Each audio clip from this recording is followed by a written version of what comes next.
Psalm 51, verses 10 through 13. Create in me a clean heart, O God, and renew a right, persevering, and steadfast spirit within me. Cast me not away from your presence, and take not your Holy Spirit from me. Restore to me the joy of your salvation, and uphold me with a willing spirit. Then I will teach transgressors your ways, and sinners shall be converted and return to you.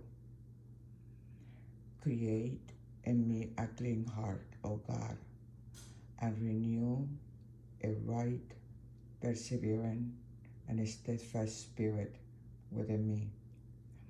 Cast me not away from your presence, and take not your Holy Spirit from me.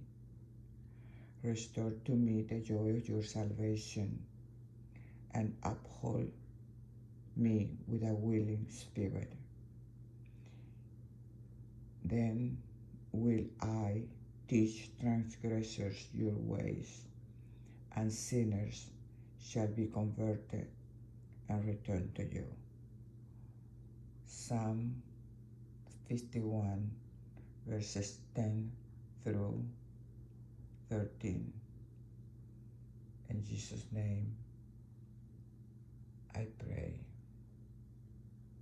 Amen. God loves you, and so do I.